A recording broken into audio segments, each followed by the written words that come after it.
All right, guys, back again. iCoach VIP members. This time, my friends, we are with Landon. I met Landon back in Vegas. I know I've been interviewing quite a few people from Vegas, but they're kind of the squad right now, if you will.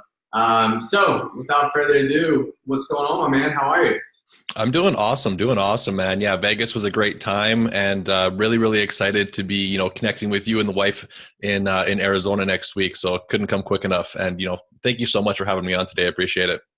Absolutely, absolutely, dude. She is she's looking more and more pregnant every day. Oh, Yeah, good.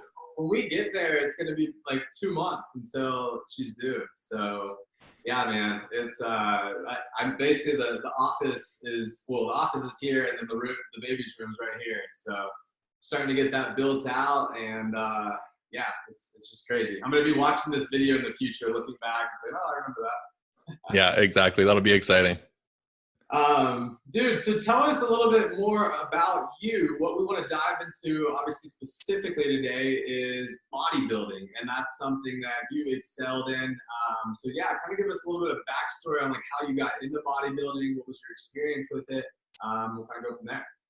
Yeah, totally. So I have been kind of athletic my entire life. So, I think both of my brothers played competitive basketball and competitive volleyball. So, when I was a kid, I was, from as young as I can remember, traveling to sports games with my parents, wherever they were playing, we were traveling. I'd get pulled out of school to go watch them play for a weekend in different tournaments and things like that. So I had a very, very active upbringing. So I was, heavily involved in sports, watching my brothers play. And then I think I got involved in basketball, I think grade 5. So I don't know what I would have been like 10 or something like that when I first started playing sports. And that's kind of where, my kind of like athletic background really started. So, I played very competitive sports all through junior high, high school, club, all the way up to, our club team in my final year of U18. Like we placed 5th in Canada. We played in the Junior Olympics in Minneapolis, and we're up in Canada. So it was, we played at a fairly high level, and I absolutely loved sports. And it was kind of through sports that I kind of got this, passion and desire for, training. And, in the early stages, it kind of was just like, everybody else. It was kind of like a cross between, just wanting to, get a little bit stronger, look a little bit better, and kind of, had a little bit of a benefit of, helping with performance as well. But it was more or less fairly aesthetic driven, even from a young age.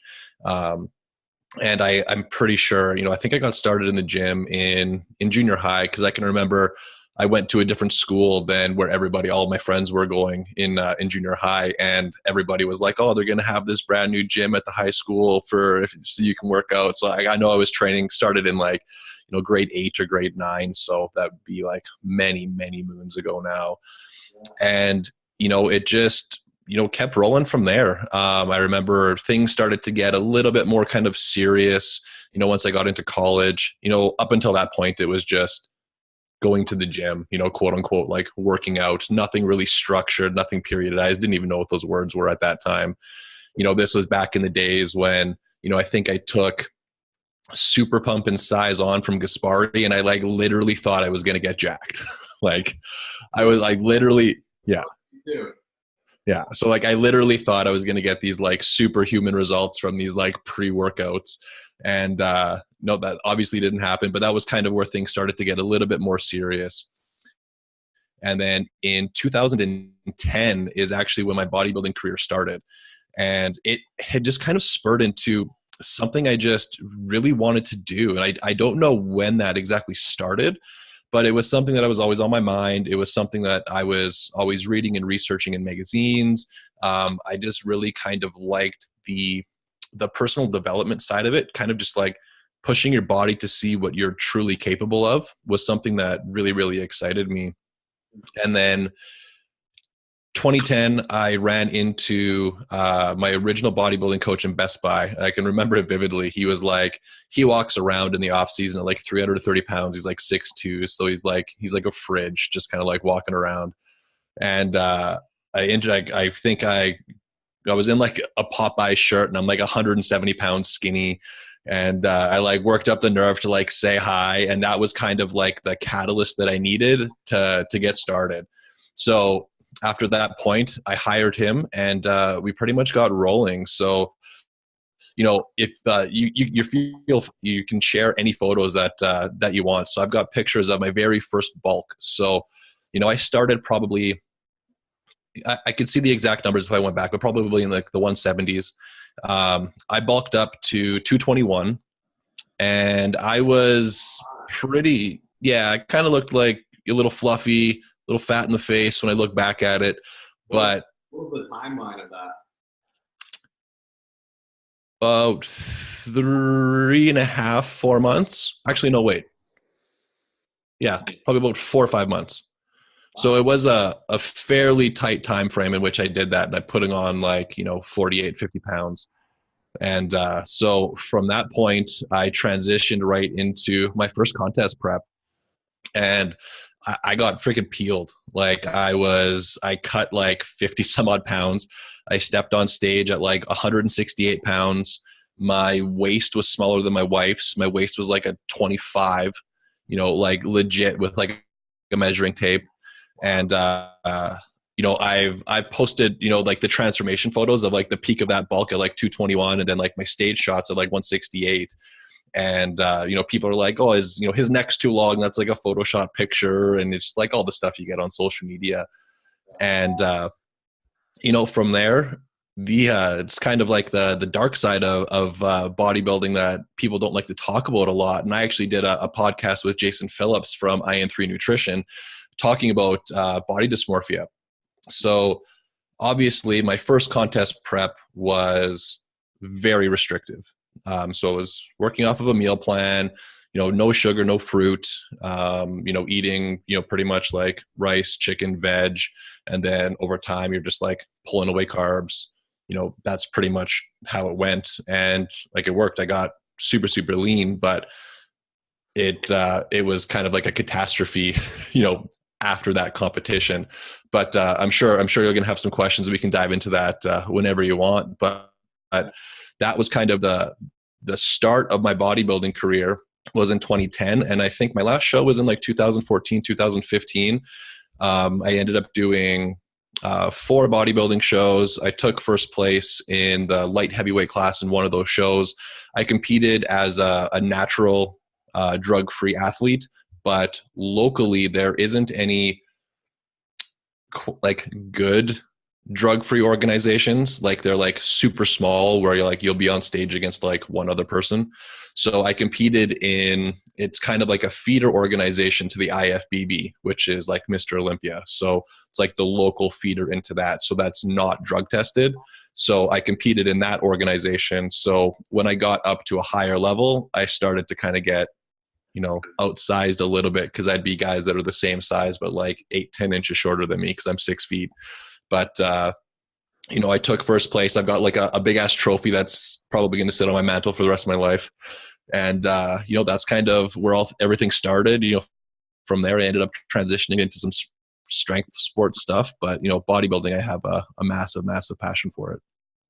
Wow. That's awesome. So what, like, if you were to, I guess if we take a step back, obviously, that's a really cool intro into the story. If we take a step back though, and we say like define, so this is somebody that's watching that, like, you think of bodybuilding and everybody probably has some various opinions on what that is, but like define, like coming from an actual bodybuilder, like what is bodybuilding? Bodybuilding, I would say it's simply training and eating with the goal of, changing your body composition. And it is, you're trying to build muscle. And generally most people who are fairly serious about the sport know that you're going to have to go through a cyclical nature of bulking. So like putting on body weight, and then you're going to go through periods of dieting, which is, traditionally going to be like a contest preparation, which, at that point I was doing like 16, 18 week contest preps, which was very, very common at the time. Now, most of the evidence-based community is probably doing like, 20, 24 week contest prep. So taking a longer period of time to diet down. But, the very simple nature of it is you're taking your training and you're eating, and everything is just, revolves around making changes to your body composition. You're not really concerned about, performance and things like that. Right. Well, and it's such an interesting subject. A lot of people that we work with are kind of in that CrossFit space, and like they don't understand the difference of like, hey guys, like if your goal, if you want the six pack or whatever, like go do bodybuilding. Like go look at the guys that are standing on stage. Like that is that's optimal aesthetics. Right? Like, but a lot of people see the abs on TV with the CrossFit Games competitors, and they think that performance leads to that.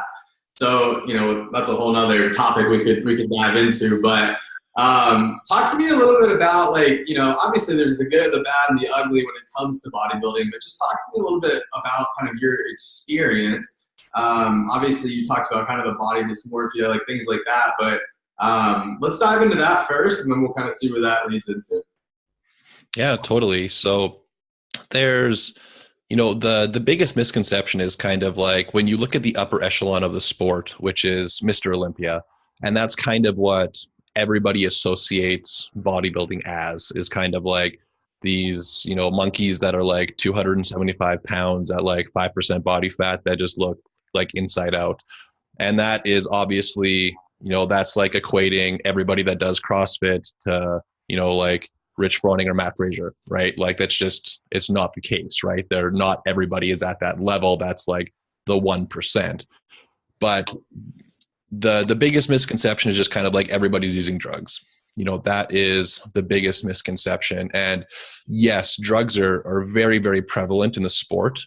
I think a big thing that people don't realize is drugs are actually just as prevalent in women as they are in men. And that's something that a lot of people don't realize, that, even people that you would have no idea are using some form of performance enhancing drug could be, and it might be just something they're using to help them diet a little bit. And it's not everybody is using a steroid that's just going to make them get jacked. Like there's so many different types and strain. Like there's, I'm not a scientist and I'm drug free, so I don't know all the ins and outs about it, but there's so many things from, anabolic steroids to insulin to growth hormone to all of these different things out there. And it's so much more complicated than people think it is. So drugs are very, very prevalent. A big thing is times have kind of shifted from these black and white meal plans, and you're starting to get a lot of these kind of like in the drug-free science base, hashtag team science, hashtag IIFYM, that people are using like macros to prep for shows. And that is still more prevalent in like the drug-free community, but you are starting to see people that are like not necessarily on that side of things, but like pros that are taking those approaches, which is really neat to see. So traditionally people think like if you're a bodybuilder, you're eating like chicken, rice, and like broccoli all day long. And that's slowly starting to change, which is really nice because, as we know, and I'm sure everybody that is, part of this community realizes that, it's going to be your energy balance that's going to dictate your body composition, not necessarily the types of food solely, right? There's going to be benefits to that. Things like, if you're eating higher palatable foods, you're going to want to eat more. It's going to increase your appetite and things like that. That's obviously why eating a little bit of a blender diet when you're dieting can actually make it a little bit easier to adhere to sometimes. But I would say the biggest dark side of it is just kind of people coming out of the show. So when you have this end goal, this end point in sight, you have this massive high level of intrinsic motivation that helps you get to that goal. But when you're done, you're in this like, your hormones are abolished, you're moody, you feel like shit. And that's, people don't realize that. They're like, they see this magazine model, they're like, oh, he looks so healthy. You're like, nobody that steps on stage is healthy. Like complete, like 100%, like blood pressure is out of whack. All your hormones are screwed. You're not the picture of health at all. You're cold all the time.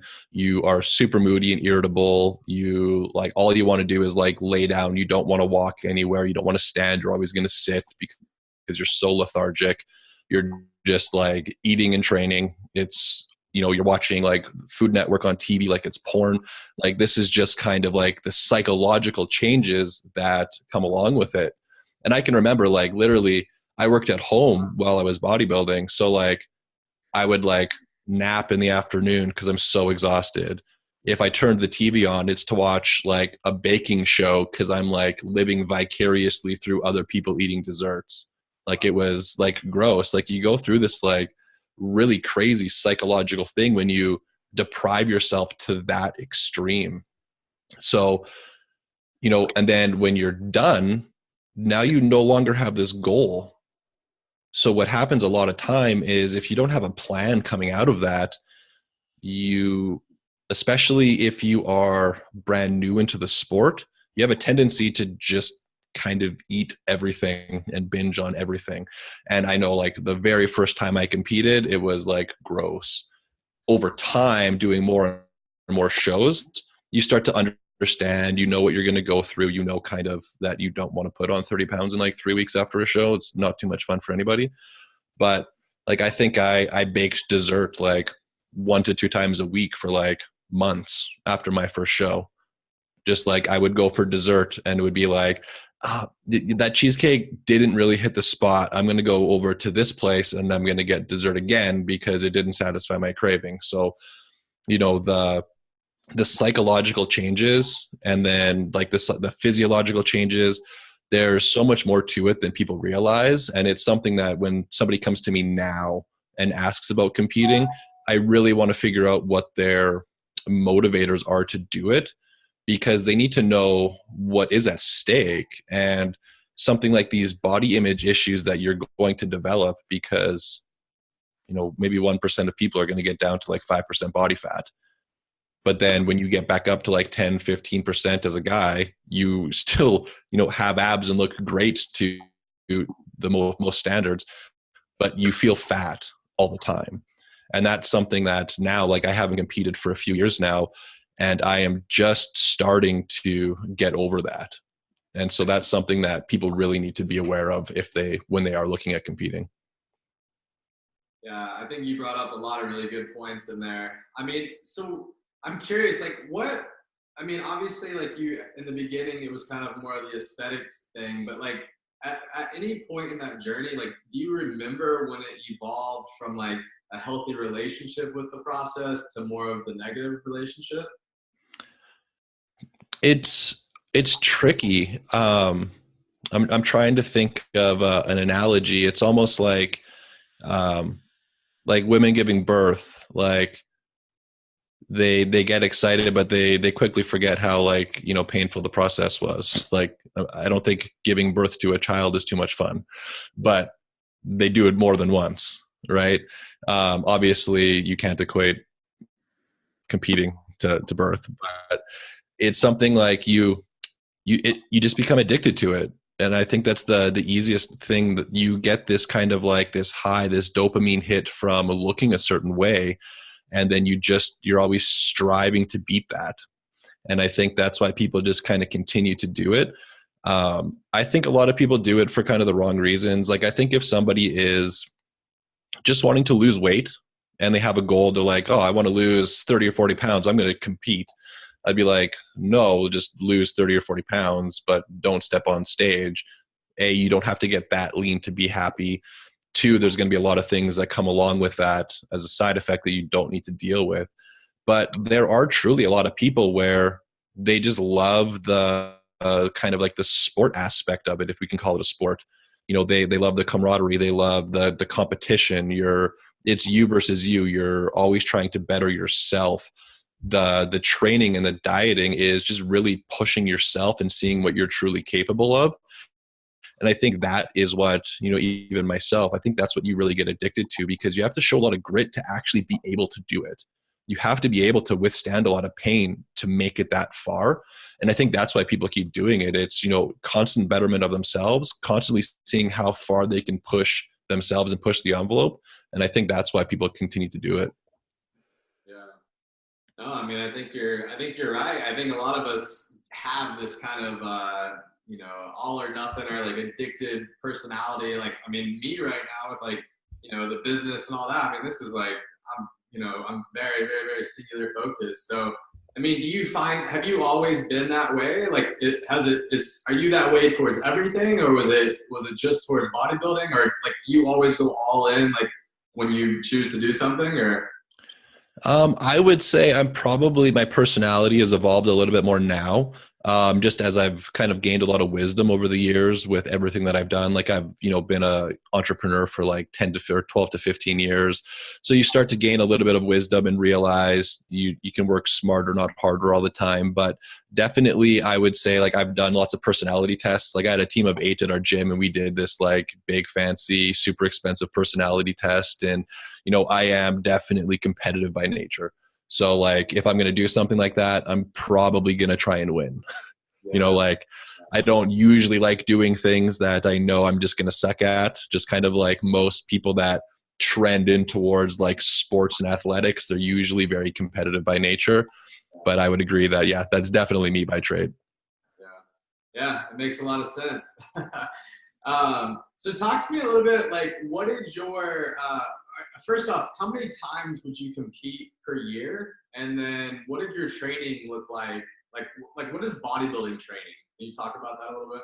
Yeah, totally. So I competed, probably over the course of like 4 times over the course of like 6 years. So I competed, I took a year off because we got married. And also because my wife told me she never wanted me to do it again because I was such a the second go around was better. So yeah, that definitely, it almost stopped there. And then I think after that I competed and then I won a show. So I won like a local show and then the level higher was like 2 weeks later. So I competed in that again. And then I think I took a year or 2 off and then competed again. So when it comes to how often you compete, it really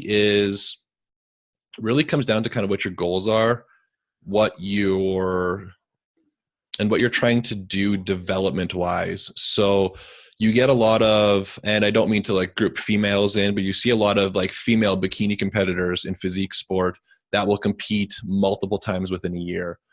And that does a few bad things. So they're like always in a chronically deprived state. So they're like hormones and everything is just completely screwed. But they also make zero progress in their physique.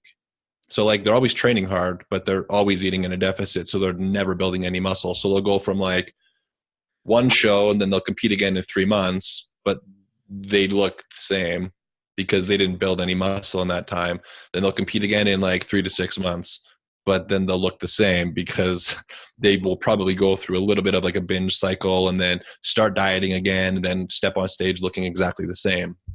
So you see much more trends now and kind of like the science-based guys, I'll use that to kind of classify guys like 3DMJ and kind of that realm of bodybuilding where you're going to see guys that are taking extended off seasons, like, 2+ years, because they know that in order to make substantial changes in their physique, they have to be in a caloric surplus and accumulate a ton of training volume in order to actually make any substantial changes. Once you get past that newbie stage, like, your gains are so small that it's like embarrassing. Like you might train for a year and put on like 2 pounds of mass.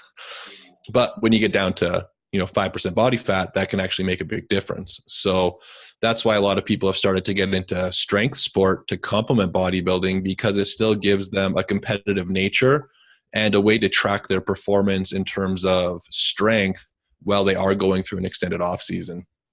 But, training for bodybuilding, it's relatively simple. Like, you are doing primarily volume-based stuff, but it's getting a lot more science and there's so much more research that's been done on it by, guys like Brad Schoenfeld, guys like Eric Helms, Dr. Mike Zerdos, lots of these guys publishing research on these things, which is really, really exciting. You're starting to see things like, you can build just as much muscle in low rep ranges as you can in high rep ranges. And you're starting to see that, the primary thing is, tracking your volume over time. And then you're starting to see guys like, Dr. Mike Israetel really preaching, building up the volume of sets over the weeks, and then kind of like deloading and going back, and just not necessarily tracking like 1 RMs, but you're going to track like your 10 RM, and that should get stronger over time.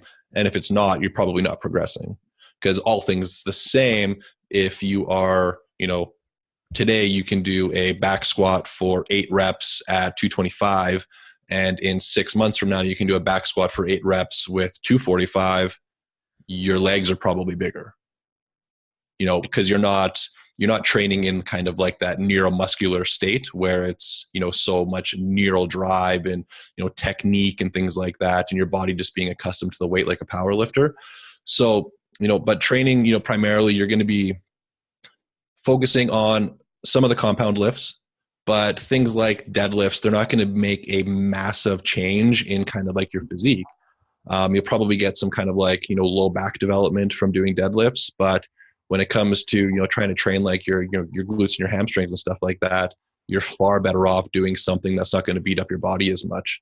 Squats are definitely going to be in there, but you're going to see a lot of bodybuilders that they're going to tailor their training and their exercise selection based around, A, what they need to bring up in terms of their physique, and B, what is kind of like a cost benefit ratio. So let's say that for me personally, I've got a weak low back. I've had low back pain ever since I got like hit by a truck, 20 years ago. And if I start doing like squats, it'll fatigue my low back. Or if I'm doing like bent over rows that aren't chest supported, it fatigues my low back. So I don't do those things. So if I'm doing rows, it's all chest supported because my low back gets beat up too much, and then it starts to affect other things in my training. So you're going to see guys that what you're doing in your training, it doesn't really matter because you're not trying to step on a platform and do something. You don't have a WOD that you're trying to do where you have to do these very specific exercises. So you're going to pick your exercise selection based on your body, what you can do, and then what you need to bring up within your physique is going to start to get a little bit more attention. Got it. So you never have to do a workout for time. Yeah, only when my ride's leaving. Yeah, right. Awesome, man. No, that's really good insight. I think that gives kind of a really good overview from a training aspect. Talk to us a little bit about like, maybe just take one of the shows that you did. Talk to us about like or maybe give us an example of like what the bulk looked like from a diet standpoint, and then what the cut looked like from a diet standpoint. Yeah, totally. So in terms of like eating and food, when it comes to most, like back then when I was like eating off a meal plan, it was like the same, just more or less, really, because you weren't tracking macros or anything like that. So it was like, instead of, you're having 300 grams of rice at every meal and 6 ounces of chicken, and then when you're dieting, you're just slowly tapering that back so that you're continuing to lose weight. But when you're bulking, there's just this degree of flexibility. So like, if I want to go out for dinner, I would just go out for dinner and eat, and I didn't care. That was when I was just kind of working off of a meal plan. So pretty much you're just looking to, back when I first started, I did not know what I know today. So I wasn't looking at like weekly averages for, the rate of gain I want to see week to week with my weight going up, or having any specific goals in mind or anything like that. It was very, very simple. I ate and I made sure that my weight went up.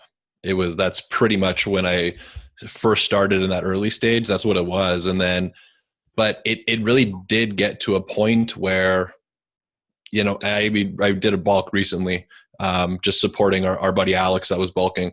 But you do get to a point where you are almost force feeding yourself. Like you almost remove the pleasure from eating, because you're eating because you have to, because your weight has to go up. So you have to almost override all of these natural like inklings that we have as a human, where it's like, I'm full, I should stop eating. It's like, no, you're bulking. You have to eat past being full every single time you sit down, because it's your body's natural, way of telling you to stop eating. It doesn't want to gain any weight.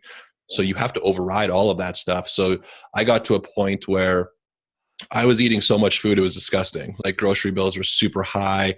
Like I would wake up for breakfast, have like, oh man, it was like 100 grams or 150 grams of oats with like peanut butter. I would have 300 grams of egg whites, and then I would have like a bagel with peanut butter and jam. And then that would also be my meal that I had before I went to bed. And then I would have 4 or 5 meals in between those.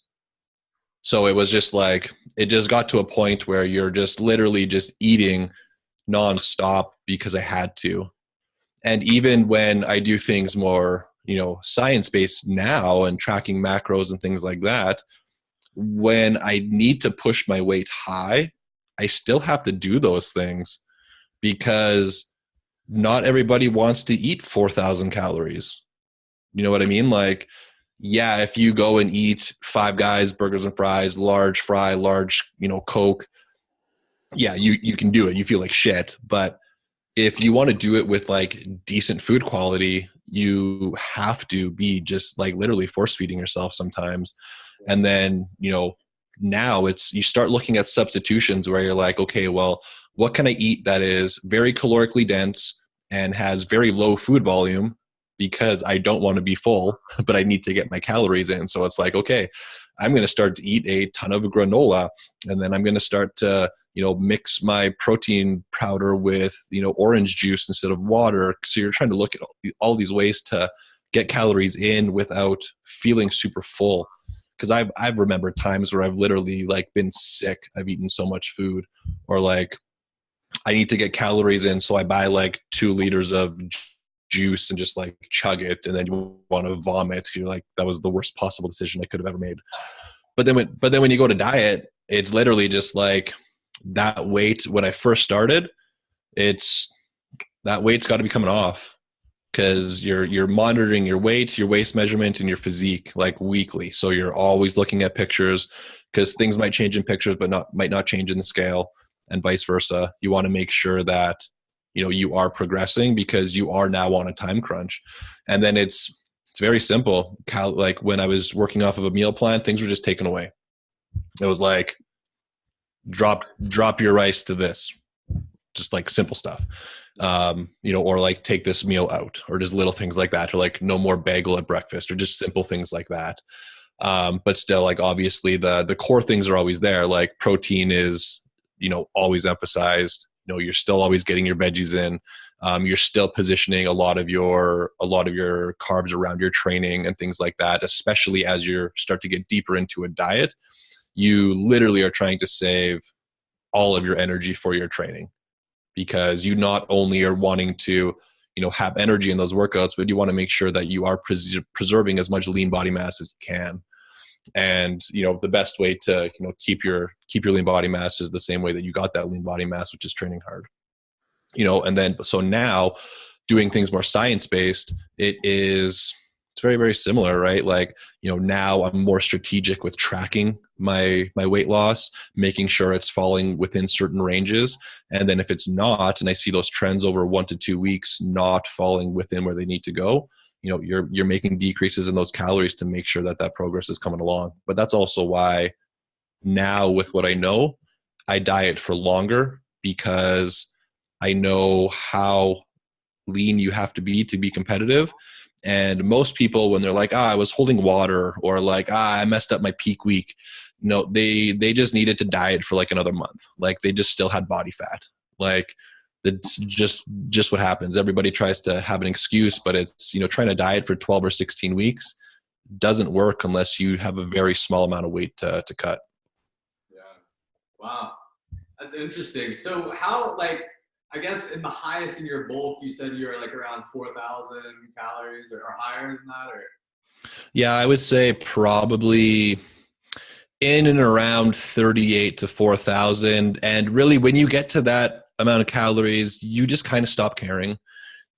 Like as shitty as it seems, it's kind of like you have you kind of have what you're trying to hit. Yeah. And you just try and keep things as simple as you can. Like you have all of your kind of like cornerstone meals. And then it's like, if you're going for dinner, you just eat whatever you want.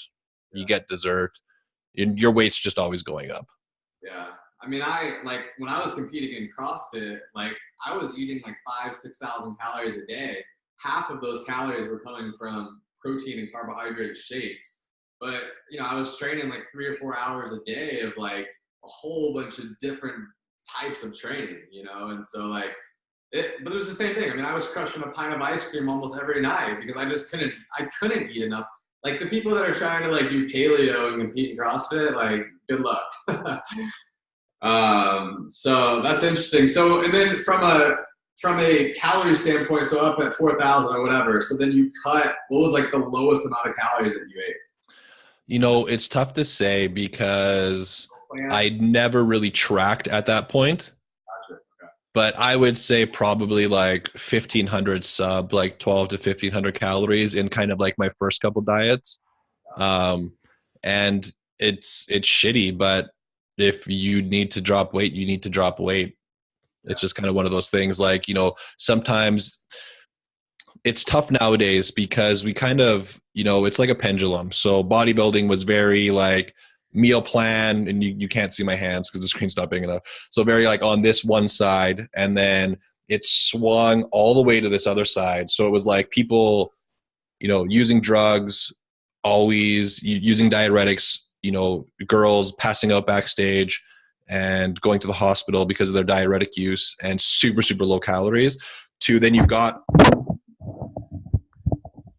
to on the other side, then we had where all of a sudden people are like, if your coach is making you eat 1,500 calories, he doesn't know what he's talking about.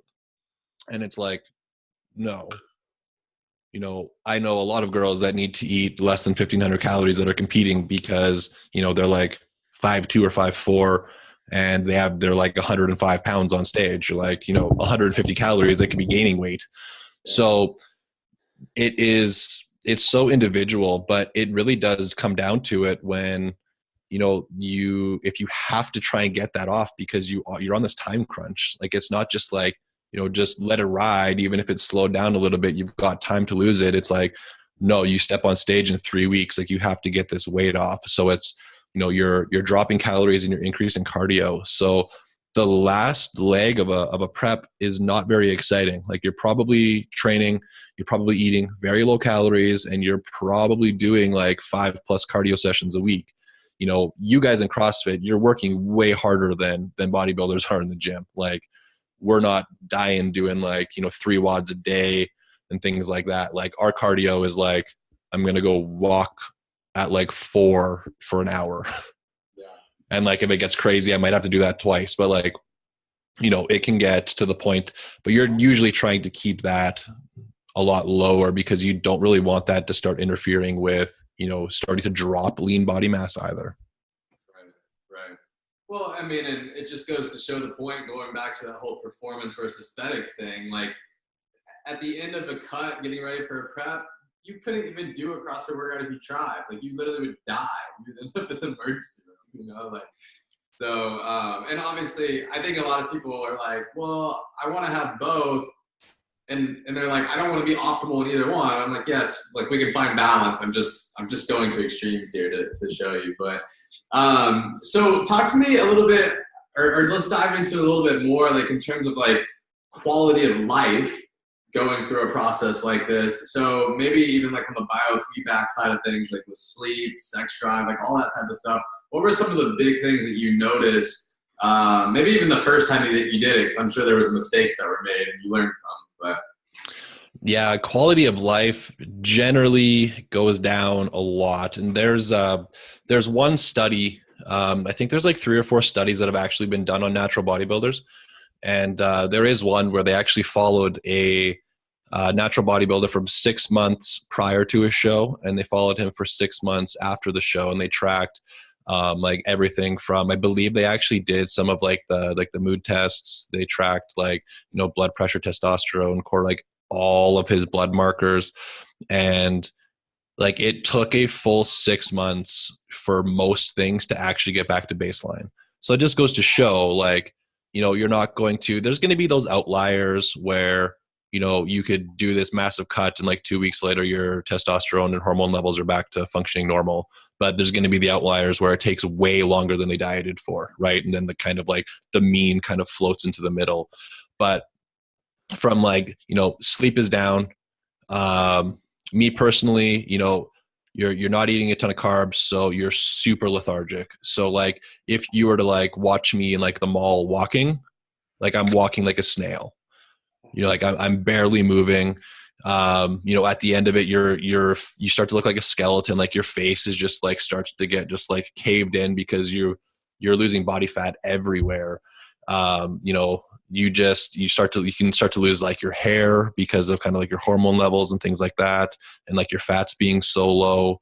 And most bodybuilders take a lower fat approach so you can try and keep your carbs higher for performance. And that is, what a lot of people are doing. It varies from person to person, and then, like sex drive is like gone. Like it's just not there like at the end. And it can take a long time for that stuff to come back. But like just the biggest thing is like mood, and just energy levels. Like your energy levels are just so low that you just literally don't want to move ever. Like if, just like you said, like doing a WOD, like not a chance. Like not a chance. Like if you asked me to sprint, I'd just be like, nah, I'm good. And then, coming back around, like in order to get that stuff back, like you literally just need to gain weight.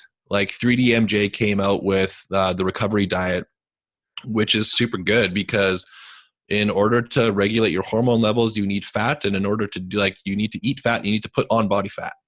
And like literally you have to get back to, maintenance calories as soon as possible. And you literally need to accumulate body fat in order to get back to status quo. And in the early stages, I didn't really care about trying to reverse diet or any of those things. That's something that kind of came later on in my career. And then when I first started kind of tinkering around with that would probably be like maybe 2012, 2013. And that came more from like an aesthetic standpoint. Like, I don't want to put on body fat. And then you start to learn a little bit more about how things actually work. And you're like, oh, well, you can still lose weight when you're reverse dieting because you're still actually in a caloric deficit as you add 5 grams of carbs a week, just like little silly things like that. But when I look at it now, it is you to try and repair everything from a biofeedback standpoint. You literally just have to slowly try and accumulate body weight until all of that stuff is gone. And that's going to be different for everybody. And that's the really shitty thing. So somebody might get back to 8% body fat, look awesome, super lean still, and their sex drive is great. They're sleeping awesome. They're training, like their energy when they train is awesome. But somebody might have to get back to like 15%, lose a little bit of ab definition before they feel like a normal human again. And it's super, super individual. And I think the biggest thing that people can do is just try and walk around super lean all the time, because you're not in a healthy state. And from a performance standpoint or an aesthetic standpoint, if you're always trying to walk around with like abs at like 8-10%, you're not putting on any muscle, and you're definitely not performing optimally for the most part. Yeah. So that's kind of, just things that people should consider. Yeah, no, I mean, I think when you look at the sport in general, especially if you're actually taking it on, like as a real sport and going all in on it, like there's a lot of things to consider. And there's a lot of sacrifices that are going to be made. And I think that all goes back to like making sure that, well, hopefully you get the proper education from a coach that you're working with, but you can't trust coaches. You can't trust doctors. You can't trust, you have to do your own due diligence. Like, it's your body, right? And so, you really need to make sure that you know what the hell you're getting into before you do it. So, if you pulled all those things, I mean, there's a lot of mistakes and things that we've learned from, but if there was hey, here's the top 3 mistakes that I made in my careers. If you have heard all of this and you still want to go compete in a bodybuilding show, then make sure you don't do these 3 things. I think probably the number one for somebody that's looking to kind of get into any physique sport is, in your early years, you can't worry about what your physique looks like and how lean you are. You have to allow yourself to accumulate body fat, because in those early years, the first, year or 2 of you actually training hard and properly, is when you're going to put on all of your mass. And people that try and stay really lean while they're doing that, they take those first couple years, they lose all of those newbie gains, and they're never able to get quite as big as they want. So biggest thing is don't stress in those early years. Allow yourself to put on a little bit of body fat, because that's going to really, really supercharge, how big you can get.